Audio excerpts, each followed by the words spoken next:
guys, welcome back to the channel. Today we are talking about new countries that are practically begging Americans to retire there. Yeah, this is exciting and music to my ears because, we all like to go where we're welcome, and when you don't feel welcome in a country, you really just don't really want to go, and it can be kind of a sour experience. So we do try to avoid that, and I think we all want that. So we're going to let you know we've been to these countries, which ones are very welcoming, which ones are easy for you to get a visa, and which ones we recommend you going to, because there's a lot of countries out there that people wouldn't think about that are like, ooh, we really like it when Americans come, and not only from a government level, but from the people on the street level. So that's what we're trying to bring you today, is what countries should be high on your list to visit in the next few years. Yeah, so the first one that we're going to talk about is one that actually surprised us, and that is Cambodia. I know. The second I said it, you were like, oh, Cambodia, are you sure, Allie?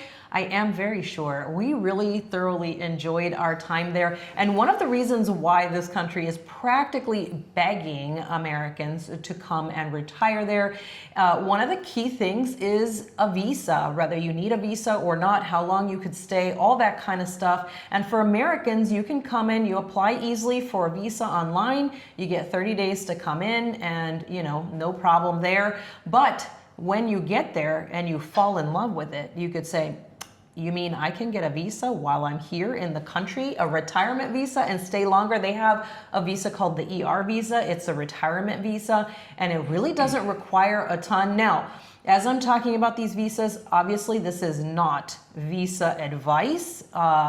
It changes often in all of these countries, so you have got to do your own research. This is just kind of what's out there right now. And what's available right now. So do not take this as, like the standard of what I'm saying, because this could change 2 seconds after I say it. But this is, Cambodia has always been extremely favorable with their visas, especially to Americans. So it is really nice to know that once you get there, you get that initial 30-day visa, which is actually really easy to get online.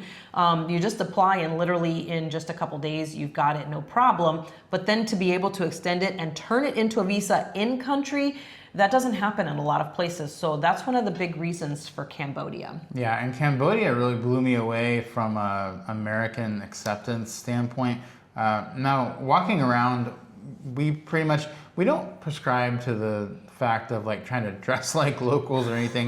We have a set of clothing, we wear our American clothes, so it's pretty obvious that we're American walking around, because we do dress differently than Europeans and anyone else that might be there. So for the most part, people can pick out that we're American. And because we also are different looks, that doesn't usually happen in countries other than America. So we're pretty easy targets for them knowing we're American.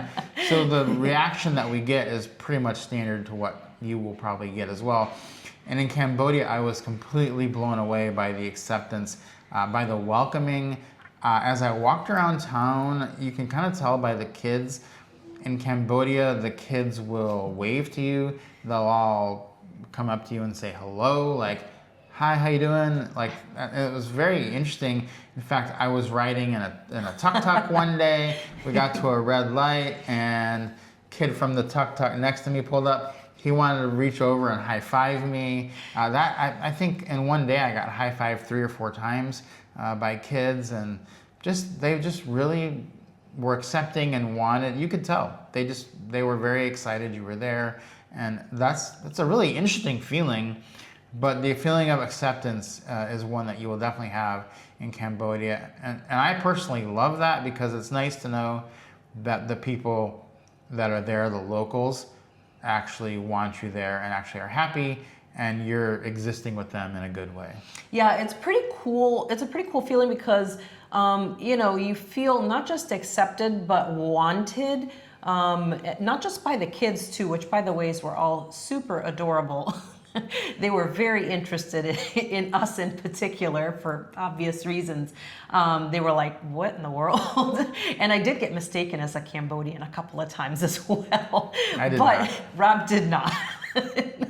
But it was really just kind of cool because people were just intrigued. They weren't, bothered or anything. They just wanted to talk, and they wanted to talk about things that they liked about America or that they heard about America. And it was just really interesting, which makes it very comfortable to stay in a place like that long term and retire there. I think it's what makes it, more appealing. And so many more people are learning English also nowadays, especially the little kids. They're the ones that the younger generation right now is learning a lot of English, and so it's extremely helpful because they communicate with you really well, which is super helpful. Obviously, you would learn some Khmer, but it's very nice. And then on top of that, even like importing things, food and things like that, you get a lot of imports as well. So if you're wanting to, get a little taste of home while you're retired in Cambodia, you could do that because they have,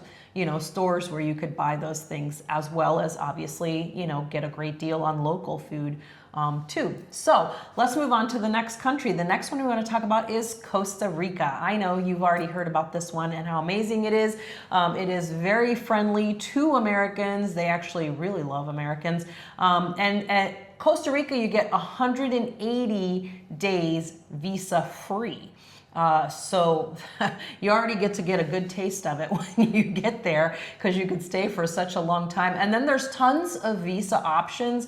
This is one of those countries that has a lot of different things you could do. You could start a business there. You can get a job there. Some countries will not allow foreigners to work in their country, but as you could get a visa as a pensioner, as a retirement, as a digital nomad, tons of stuff. So they do offer a lot, so you can investigate kind of which way you want to go when you get there. But that 180 days visa free is definitely something that is calling Americans to hang out and retire in Costa Rica. Yeah, and Costa Rica is a great place to hang out. We've been there several different ways. Sometimes we go on a cruise ship, we just go for the day, and it's just a great place to be. You always feel welcome, you always feel safe there, no problem, and it's just one of my favorite countries that's close to America.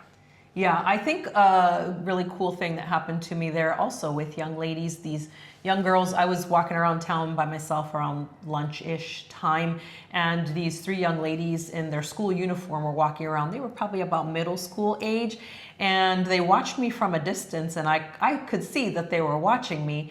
And they probably didn't guess that I was fluent in Spanish. They came up to me and they tried to speak to me in English, and I just started rattling off my regular Spanish with them, and they were like, whoa, no way. And they were so amazed, and we had such a good time. They kind of showed me around the area that I was exploring in, and then they took a picture with me. They were so cute. And we have Costa Rican friends back in Atlanta. Some of my favorite people are Costa Ricans, our Costa Rican friends. So we already knew Costa Rica was going to be filled with amazing people. So the next country we're going to talk about is Vietnam, which is actually the country that we're filming this in. Yeah. Now, Vietnam is very easy to get a 90-day visa. You just apply online and apply for a 90-day. You could do as little as 30, but why do 30 when you can get 90 for not much more? Get your 90-day visa, apply online. Now, you don't get an extension to that, so you do have to leave and come back. But word on the street, and by the street, I mean the Vietnamese government, is that they're working on a golden visa option for so many people who want to stay here for a really long time. So we don't have all the details on that yet, but I think there's quite a few people that are really excited about this one. Yeah, Vietnam is a great place, and as an American walking around, before you come to Vietnam, you may have a little bit of trepidation in your head, like, am I really going to be accepted there? But the answer is just yes, you will be. In fact, we just went on a tour, and the tour leader explained to us that they've left the past in the past, and just as we have with other situations we've had with other countries in the U.S., we've left that in the past. They've left it in the past. It doesn't even come into their calculus when they're thinking about you, and you can kind of tell walking around that is the case, not only by the reaction that we get from the locals, and a lot of times they will ask you where you're from, and when they do find out that you're American, they do tend to become more intrigued. a little more friendly even, I would say, and more interested in you. And I think that's a great thing. But also then just from the businesses that are present, there's a lot of locally run Vietnamese businesses that are modeled after American businesses. You'll see it all the time. American food, American this, American quality, American this and that. It's almost everywhere you go, they're touting American as a good thing for something. In fact, I just was in Da Nang and I was walking around and I saw a place called Motor City Pizza. I'm from Detroit, so I was like, I gotta go in there. I walk in there, I'm like, I wonder if there's an American from Detroit running this. No, it's a Vietnamese owner. She was like 30 years old. She's like, oh, I just love American pizza. And I was like, it was amazing pizza. And I'm just like, they have this all the time where the Vietnamese are taking American concepts and turning it into a local business. And that kind of shows you that the culture of America is infusing itself into the local culture here. And it's not like it's two things that are going against each other. It's a very accepted and welcomed thing. Yeah, and I think you hit a key note at the beginning when you were saying that not to let, get caught up in whatever was in the past. The past is the past, as the Vietnamese say. They're not, we're not stuck there. And that's kind of, been our experience here is people have been so incredible. We've been all over this country, from Hanoi and Vinh Yên, even further north, Ha Long Bay, all the way down to the south. And of course, in this central area. And the people have proven themselves to be just lovely, no matter where you go in the country. They've just been so accepting. And I think that, this new golden visa option is really going to be extremely favorable to Americans specifically because, they are trying to attract more, high quality people to become expats here in Vietnam. And speaking of leaving the past in the past, this next country, same thing. I know you're gonna, kind of jump back a second when I say Colombia is another country that is incredibly inviting and flying open, swinging open its doors to Americans to come and stay there long term. We've had so many incredible experiences in Colombia. Again, we have a lot of beautiful Colombian friends in Atlanta that we adore. Actually, our kind of second family in Atlanta is from Colombia, and they are incredible people.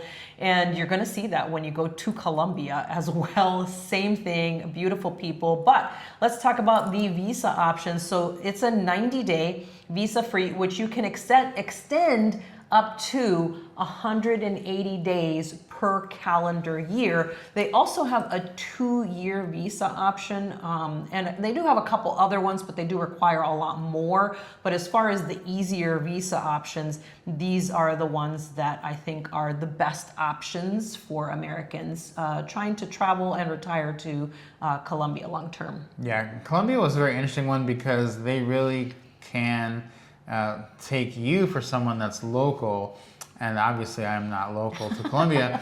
So it really was interesting how they treated me, how they treated both of us, and they treated us very well together. They also treated me very well when I was by myself. I did definitely get some looks there because it's not that common for Americans to be there as it is, say, in Mexico, where they're pretty much used to Americans being there all over the place.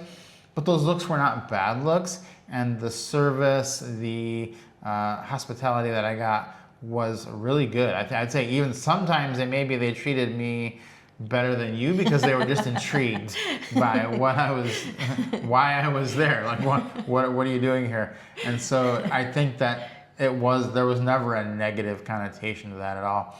It was just always a positive experience and something that made me feel very, very welcome. Yeah, and it is very interesting in the way that they treated us because when we are in Spanish-speaking countries, I naturally just speak Spanish. If you don't already know, Spanish is actually my first language. English is my second language. So if I hear Spanish, I'm automatically speaking in Spanish. Like my brain is like, hey, we're on a break. You don't have to translate. You can just speak in Spanish and not have to think about it. So when I'm in places like Colombia, I just hop right in, and so they think, you know, a lot of places like that think I'm from there because I do blend in with a lot of the locals. And it's just interesting because they're like, you know, like, where did you get this guy from? I was like, I bought him at the American Man store. But they're just very intrigued, you know, kind of by our makeup, and just really intrigued by Americans in general. And even just my experience as someone who was born there to immigrant parents. It's just really fantastic. And again, like I said earlier, the people are absolutely incredible. And I always say, don't get me started talking about Colombian food because it's some of the most delicious food on the planet. Speaking of delicious food, we're going to talk about next is Thailand, one of our favorite places that we go. And speaking of visas, we actually got last year a long-term visa. We, as you know, frequent every single year. We go to Thailand. We've been going since we hit the road 8 years ago. Absolutely adore it. You already know that. I don't have to tell you that. But they do have a ton of visa options, and this is one country where they do change very, very often. They're always trying to make some changes, make things better. Right now, they have 60 days visa free. That, as I said before, none of this is visa advice, because word on the street is they might change it to 30, but nothing has happened. So as I'm saying it right now, it's 60 days visa free upon arrival for Americans. But they do have tons of visa options. If you're looking to retire there, we've done videos here on the channel about retiring to Hua Hin and places like that that are very popular for retirees. They do have retirement visas, education visas, and then like we have the Destination Thailand visa, which is a 5-year visa, has all different kinds of, you know, qualifications and things. You can look that up. And these are also things, all these visa things are things we discuss also in our course, Retirement Travel Jumpstart. We break down the different countries that you can travel to, and we do talk about the visas a little bit more extensively as in there as to like where to travel to and where to stay and all those kinds of things. But I really do love, you know, Thailand, and they do have a lot more visa options coming soon from what I hear. Yeah, we are so excited to get our 5-year visa for Thailand because it's someplace we go often. And Thailand is like the perfect blend of Americans there, American businesses, American influence for us, because it's not America, but you don't really feel ever like you're that far away. Some countries you feel like it's so foreign that you don't have any connection, and you can feel lost pretty quickly. Thailand, you'll always see something that's familiar. There'll always be people speaking English. They're very, very, very welcoming of Americans. Of course, they're very welcoming of everybody. So I'm not really sure it matters that you're American or not. They're just welcoming people. They're some of the most welcoming people out there. So it's a great mix of, like, some countries you'll go to and it's pretty clear they don't get a lot of Americans, because when you say you're American or they see you, like, ooh, this is very interesting. Can we take a picture with you? I've never seen an American before. Not the case in Thailand. They have enough Americans to visit there that it's just like it's not interesting. But they're also not so few that they don't know what to do. So it's like a perfect kind of blending point of welcomeness and other Americans, expats being there, that it's normal. You can just blend in there and no one will think twice about it. Yeah, and I think it's not so much that there are so many, like, you know, expats and Americans there, but more the actual Thai people and just their way of life is what's so inviting. I've heard so many other people who travel either full-time or travel really often say the same thing as us. Thailand feels like their second home. Every single time that we land there, I'm like, okay, we're home. We know exactly what we're doing. We know where everything is. We understand, you know, what we need to do. There's no confusion. It's just easy peasy, breezy. And you just get there and everything, you just hit the ground running right away because you're good to go. So that's I think one of the things that kind of always hits home for us as far as Thailand is just that it just feels, it's a feeling. People always say, why do you love Thailand so much? I don't know. I can't really explain it to you. It's a feeling. It's what you feel, and you feel at home in this place, and that happens for people in other places. Which, speaking of, is Mexico. Mexico feels like home to a lot of people because it is close to home. And now Mexico, you get 180 days visa free before you have to then apply for something. They do have some options also to be like temporary resident visas and things like that. You can get one of those. I think they're about 10 years on the temporary resident visa, and they have a couple other different options as far as businesses and retirees. But again, check those out and see what would work best for you. But that first 180 days visa free is really nice because you can go and explore and check it out and check out several places and see what works best for you. I think the big thing here, obviously for us, it's one of the places that it's a foreign country, but it's easy again for us because I can just walk right in speaking Spanish, understand everything, and it's absolutely no problem at all. The people are gorgeous and the food phenomenal, as everybody knows, but we really think that Mexico is a very inviting place for American retirees. Yeah, Mexico feels like an extension of the U.S. a lot of times, and when we think about it, it's the path has already been blazed in Mexico. So many people are there already doing what you're thinking about doing, that you're not having to reinvent the wheel there. They're already used to Americans. They know what you're gonna do. They know what you're gonna say. They're okay with it, and it's gonna be fine. It's just like it is an extension of the U.S. in a lot of ways because it's just so close and there's so many people there. It's just a little bit cheaper. There's cultural differences, and the food's gonna be different. Everything's gonna be different, but you're going to feel somewhat at home there based on still being in the same time zone. You won't have a lot of things disrupting you, and it'll just feel a little more American-ish than, say, flying halfway around the world will. Yeah, it's kind of a soft landing type place, right? Mm-hmm. Because there are, so many people who have already blazed that trail. As far as Americans, there's a lot of expat communities there already. So it is nice that you can start out someplace like that and just kind of branch out from there. Next place that we're going to talk about is the Philippines. And the Philippines is almost like a little America, is what we like to call it. You get 60 days visa free in the Philippines, and you can extend that for up to 36 months. What?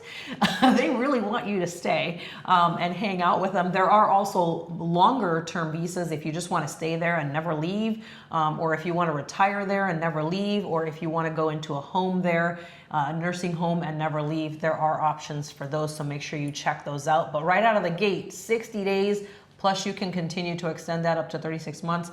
Sounds like a pretty good option to me. We took advantage of that 60 days and we had a really good time in the Philippines. And it was just really interesting there because we heard probably, for being in Asia, we were not expecting to hear as much English as we did. Yeah, I was blown away by the Philippines. I didn't know what to expect the first time I got there. And it was mind-blowing, the amount of English. It literally felt like you were in America. Like I hadn't been to America in like a year when we got there, and I was like, I feel like I'm in America. Like it literally feels like it if you're in a certain part of Manila. There are parts of Manila that feel more like America than parts of America. Like when we went to America, I was like, this doesn't feel like America as much as the Philippines does, because it's just that. It's like every store, every restaurant, everyone's speaking English. It was crazy. So obviously you're welcome there. Obviously it's easy to do. It really didn't even feel like we were traveling. So it was good for us because we had been a little maybe homesick, and so we got there and we were like, oh yeah, let's go over to Buffalo Wild Wings in the Philippines, and speak English to the waitress. So it's like, it's kind of weird. Like I could be in Atlanta right now. So Yeah. Even like, walking around in the mall, it's like I'm walking around the mall. I see TGI Fridays. I see Popeyes. I see Krispy Kreme, Pizza Hut, Subway, Starbucks.